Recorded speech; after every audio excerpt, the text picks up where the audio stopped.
morning, everyone. Today is Thanksgiving morning. I'm up early. I have been getting a few things done, and I wanted to take you guys through my sourdough rolls that I'm making for Thanksgiving. Also, I wanted to show you guys how I make my homemade sourdough stuffing. I know this video will be released after Thanksgiving, but these recipes you can make anytime throughout the year. They pair great all the time with any kind of protein or veggies. I wanted to throw it out there anyway. I'm not really the type of person to make Thanksgiving meals ahead of time to shoot them and to release them. So you're seeing this in real time.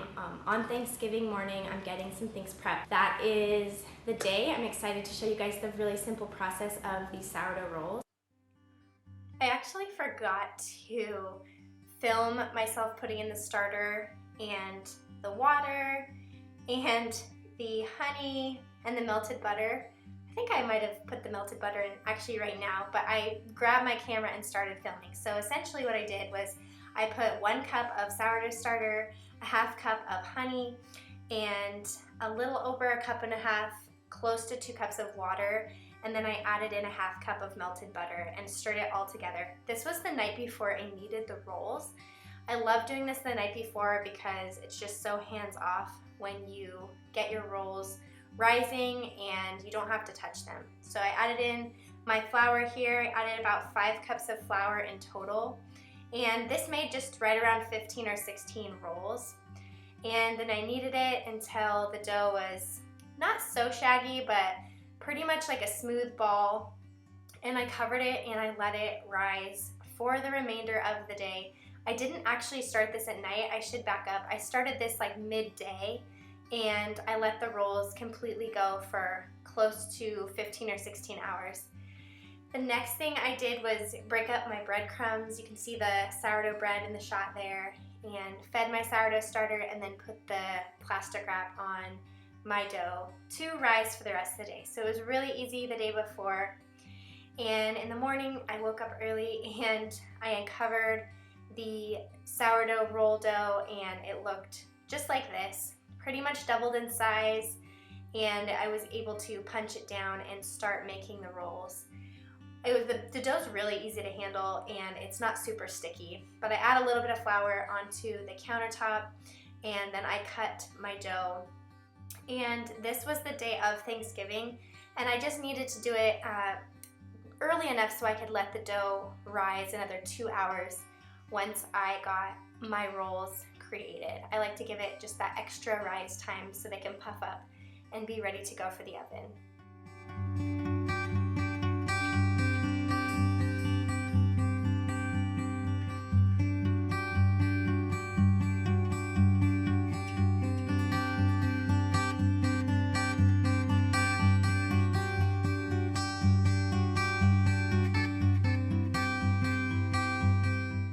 There's something so hands-off about sourdough in a way that I love. I love that I could get the bulk of the work done the day before, and it just makes for a really simple morning. This in total took me right around 15 minutes to get the dough punched down and get the rolls made and ready for that rise. So it really didn't take that much time. I also incorporated my kids into it. Anytime they can come to the kitchen with me and cook or help, I always like to do that. I will give them dough to play with, or I will give them a peeler if we have veggies, or just let them sit and talk to me on the counter. And as you can see here, we have little hands in the shot, but one of my kids was helping me that morning. He woke up pretty early and wanted to come help, and so it made for a fun time of creating rolls, showing him how I do it, and just getting the process started for Thanksgiving. You can do these as rolls for like a Thanksgiving dinner, but you could also make these into a slider. So you could do them with pulled pork or brisket, or really any side that you want rolls with. They really go well with many dishes. Thanksgiving is one of my favorite holidays. I love how we can just pause and stop and focus on family and food and being together, and I love the togetherness that it embraces.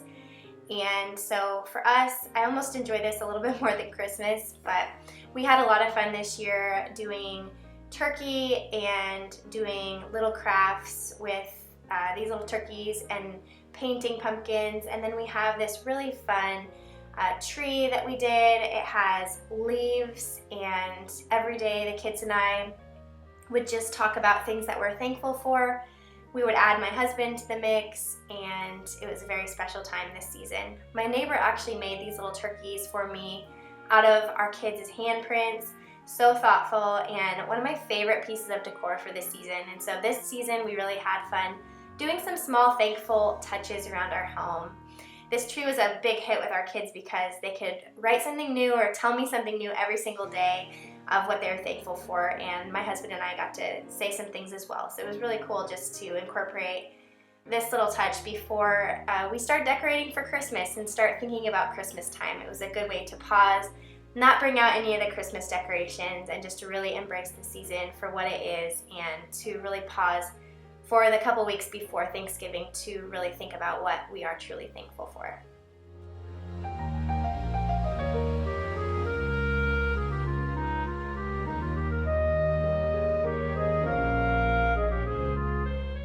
While we were waiting for our rolls to do their double rise, we started doing some leaf crafts. We traced some of the sage leaves I pulled from the garden and grabbed some leaves from the trees outside and did some crafts. And then by the time we were done with that, the rolls were ready to go. And they had doubled its size. I put the oven at 350 and baked them for, I would say maybe close to 8 to 10 minutes. And it was a really, really big hit when they came out of the oven. I had to take one hot because I was taking them over to my family's house hours later, but wanted to eat one hot, and they were so good.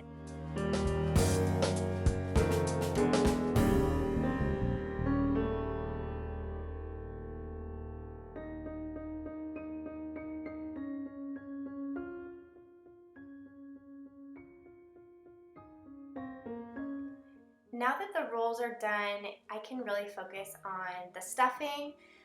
I will say a couple days prior, I aired out all the bread to make sure that it was nice and crispy. If you want to speed up this process, you can put your bread in the oven, lightly drizzle it with olive oil and seasoning, and just get it crispy. Just try not to burn it. I had time, so I just laid it out on a cookie sheet and air dried it for several days so it was nice and crunchy. And then I got my herbs out, which was the thyme and the sage, and I added a little bit of salt and a little bit of pepper, and that was really it for seasoning. And I went ahead and worked with the basics, which is the celery, the carrots, and the onion, which makes a really nice base for really anything that you're making, soups or stuffings, anything with bread. It's always delicious. So getting those ingredients chopped up and getting them ready for the stuffing was really all that I had to do for the prep of this meal, so it didn't take me too long, but it made it taste so good, and it's such a simple meal to make.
sausage to this stuffing, and so I went ahead and browned some sausage and made sure that it was nice and cooked all the way through before I incorporated it into the bread. This dish will go into the oven anyway, but I wanted to make sure everything was really, really cooked well. And it just gives it a little more extra flavor, a little more protein. So for the sake of saving dishes, I just put the cooked sausage into a bowl. I didn't want to get out another pan.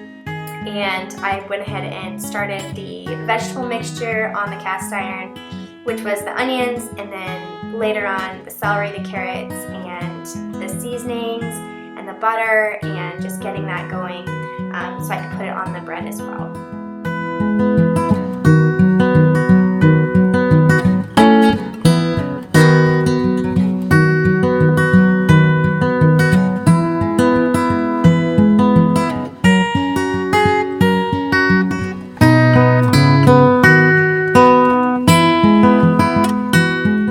Once everything is done, add it onto the bread, but make sure you really stir it in nicely. I like to make sure I do an extra stir with this. Make sure it's all incorporated. You can honestly add in any kind of protein you want to this to make it a full meal. You could do chicken, you could do sausage, you could do beef, really anything you want, and it would taste delicious. So here I added it all together before I went ahead and added my liquid to it. And it was just so pretty to look at. I wanted to just stare at it, and I couldn't believe how easy it was to make. So I cracked 2 eggs and I added in 5 cups of chicken broth to a bowl, and I made sure to really whisk in those eggs well to the broth so there wasn't any egg whites left out or yolk. So I whisked it super well and then added it on top of the breadcrumbs. If you don't feel like the breadcrumbs are completely covered with liquid, I would add a little bit more. You want to make sure that your bread is completely soaked. You don't want any dry, crunchy bread in this meal. You want it to be really, really soft in texture. And so the broth is going to make it or break it here. So if you don't feel like 5 cups is enough, add 5.5. And then I just baked this for right around 20 minutes at 400 degrees, and it was so delicious, and it was all said and done.